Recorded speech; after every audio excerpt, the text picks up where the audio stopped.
Yo, what is up guys? Welcome back to my YouTube channel. For today's video, we are going to discuss about sexual versus asexual reproduction. So, let's get straight to the point. So, we have to understand muna what do we mean by reproduction. So, reproduction is the biological process by which living organisms produce new individuals of the same species. Ang main highlight natin dito is yung living organisms na kayang gumawa ng bagong organism basically, pero same species pa rin. So halimbawa, tayong mga tao, 'di ba? Pag nagkaroon tayo ng anak, malamang yung anak din natin ay tao. Obviously, alangan naman yung magiging anak mo ay aso, right? So hindi pwedeng maiba yung species. Kung ikaw ay aso, magiging anak mo ay aso. Kung ikaw ay tao, magiging anak mo ay tao. And in summary, that's how reproduction works. We have two kinds of reproduction, sexual and asexual reproduction. So, simulan muna natin sa sexual reproduction. So, nung bata pa tayo, of course, alam naman natin na galing tayo kay mama at papa. However, the big question that we ask ourselves before, or kung tinanong natin to sa magulang natin, is, paano tayo ginawa? And I'm sure sa edad mong to, alam mo na kung paano. Or at least may general idea ka kung paano tayo ginawa. And that's good. We are basically the products of our parents. And sila rin ay galing lang din sa kanilang magulang. That is why we call it reproduction. Because reproduction allows life to continue from one generation to the next. But how is that possible? So sabi ko nga, ang unang didiscuss natin ngayon ay sexual reproduction. Sexual reproduction is possible because of two parents. So when I say parents, of course, bilang tao, we call them mama at papa. But biologically speaking, I want you to view them as two parents or two organisms. So to say sexual reproduction, kailangan natin ng dalawang organism para makagawa ng isang organism. Okay? So ano yung hinahanap natin sa mga organism na yun? We need what we call gametes. Gametes are sex cells and they are eukaryotic. But the point here is that cells sila na ang main function is for sexual reproduction. And we have two kinds of gametes. The female gamete, also known as the egg cell, and the male gamete, also known as the sperm cell. Now, when our parents have sex, of course, it's for pleasure, stuff like that. Pero, let's just say, during sexual intercourse, we have what we call ejaculation. And during ejaculation, nare-release yung tinatawag nating semen, which includes sperm cells. The sperm cells will go into the vagina during sexual intercourse and dyan na magsisimula yung tinatawag nating fertilization. Fertilization is the process where a male gamete and a female gamete will join together para makabuo ng tinatawag nating zygote. A zygote is the first cell formed after fertilization of a male and a female gamete. In the future, this zygote will become what we call an embryo, which will then turn into what we call the fetus. Just give it a few months, then you'll finally have your baby. The same mechanics apply sa ibang mga hayop tulad ng mga aso, where they need two different organisms para makagawa ng bagong organism. And of course, yung rule na sinabi ko kanina, kailangan same sila ng species. Hindi pwedeng magkaroon ng anak ang pusa at aso. Kailangan pareha silang aso. So, paano naman yung mga plants? Well, iba-iba yung ways kung paano magkaroon ng sexual reproduction ang mga plants, but we call them pollination. Pollination is basically the sexual reproduction method of plants. Let me show you how it works. Have a look at this flower, specifically this part. We call this the anther. Anthers are responsible for producing and releasing pollen. Tandaan nyo na, pollen. Pollen will then be collected by what we call the pollinators. And it can be anything. Pwedeng paru-paro, minsan ibon, or yung pinaka-famous, mga bubuyog. Pero in some cases, pwede din naman yung hangin lang. If hangin ang ating pollinator, ang tawag natin doon, anemophily. Pero kung hayop, ang tawag natin doon ay zoophily. Anyway, once again, ang hinahanap ng mga pollinator ay pollen. Pollen kasi contains proteins and other vitamins. So it's actually very good para sa mga pollinators. However, another thing na meron ang mga pollen is that bawat pollen ay may male gametes. Basically, may sperm ang mga pollen. Pero hindi yun alam ng mga pollinators kasi ang habol nga lang ng mga pollinators ay yung protein and yung vitamins ng pollen. So low-key, hindi nila alam na ginagamit sila ng mga plants para makabuntis ng ibang plants. So halimbawa tapos na yung bubuyog sa isang flower, lilipat na ngayon siya sa iba. Ang hindi alam ng bubuyog is that meron na siyang dalang male gametes sa kanyang katawan. Kaya sa susunod na flower na pupuntahan niya, yung male gametes may iwan na sa ibang flower. And yung male gametes papasok sa tinatawag nating stigma.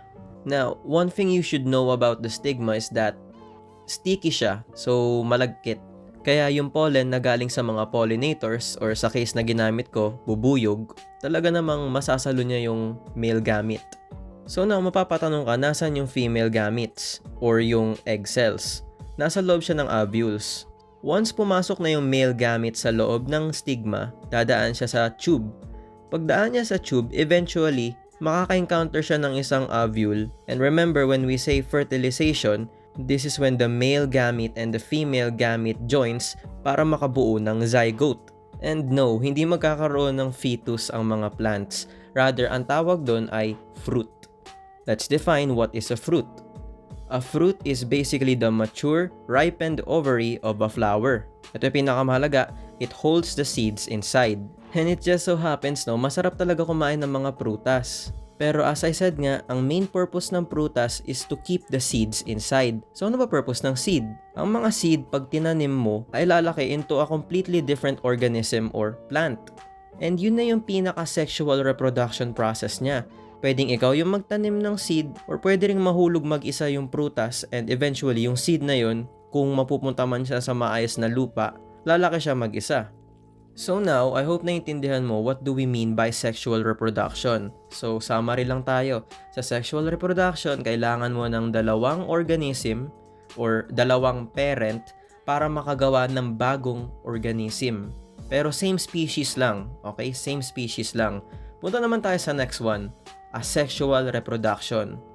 Kung ang sexual reproduction kailangan ng dalawang magpartner, sa asexual reproduction, kayang mag-isa lang. And madaming klase ng asexual reproduction. Simulan natin sa fragmentation. Alam mo yung mga starfish, pag naputulan sila ng limb, kaya nilang mag-regenerate ng bagong limb. Paano naman yung limb na naputol mismo? Yung limb na naputol, give it some time, kaya niyang mag-regenerate ng bagong starfish. So in short, dalawa na yung starfish natin galing sa isang starfish. Hindi kailangan ng partner, hindi kailangan dumaan ng sexual process. Isang starfish lang siya na naputol yung limb. Yung limb niya napalitan ng bagong limb, pero yung limb na naputol gumawa ng bagong starfish. Kaya ang resulta, dalawang starfish na sila. That's fragmentation. Ang astig, di ba? Fragmentation is a type of asexual reproduction where an organism's body breaks into two or more parts, and each part can grow into a complete new individual. And that's just one example of asexual reproduction. We have another one, and ito yung favorite ko personally. This is the process of parthenogenesis. Gamitin nating example ang Komodo dragon. Ang Komodo dragon, kaya niyang mabuntis mag-isa. Hindi na kailangan ng male. Ibig sabihin nito, yung genetic material ni mother usually ay clones or very similar na genetics lang sila. Kadalasan makikita mo to sa mga reptiles, insects, amphibians, and may ibang mga fish na kayang gawin yan. Parthenogenesis is a form of asexual reproduction where an egg develops into a new individual without fertilization by a sperm. So we now have two kinds of asexual reproduction. Well, I have more. Binary fission. Usually, sa bacteria to nangyayari. And we all know na ang bacteria ay single-celled organism or unicellular. So, ang process ng binary fission is that ang bacteria or singular niya ay bacterium. Ang bacterium, one parent, ibig sabihin, same DNA lang siya, kaya niya mag-split into two parts. So, from one bacterium, kayang gumawa ng dalawang bacterium. And then yung dalawang bacterium na yun, kaya rin mag-split and so on and so forth. So magkaiba to sa fragmentation Kasi sa fragmentation, pwedeng accidental. For example, naputol mo yung limbs ng starfish. So magkakaroon ng bagong starfish pag ganun. Pero pag binary fission, talagang intention yun ng single-celled organism. Another similar process is what we call mitosis. Kung titignan mo yung mitosis, katulad lang din siya ng binary fission. Although, gagawa ako ng separate video in the future discussing mitosis kasi usually lumalabas kasi yung mitosis sa mga entrance exam kadalasan. But the point is, even though magkaiba sila ng process, yung resulta nila is the same para gumawa ng dalawang identical na daughter cells. Kaya it's normal to ask, ano yung main difference ng binary fission sa mitosis? Both mitosis and binary fission are processes of asexual reproduction. They are very similar because both involve the duplication of DNA followed by division of the cell into two genetically identical cells.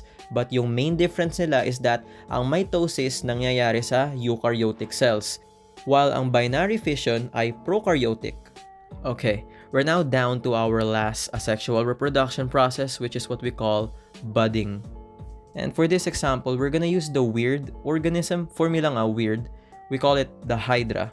So if you haven't seen a hydra, this is what it looks like. Hindi mo naman kailangan ng microscope para makakita niyan. They can be seen sa mga fresh water. Now, let me explain paano sila nagkakaroon ng asexual reproduction. We call it budding because bigla na lang may tutubo sa katawan nila, and we call that a bud. And buds are made out of tiny lumps made out of cells, and kaya nilang mag-multiply and develop into a new miniature version of the parent. The point here is that once naging mature na sila, kaya nilang mag-detach sa katawan and kaya na nilang mabuhay independently as a new organism or a new hydra. Budding is a type of asexual reproduction where a new organism grows as a small outgrowth or bud on the parent's body. This bud develops by cell division, eventually detaches and becomes an independent organism genetically identical to the parent.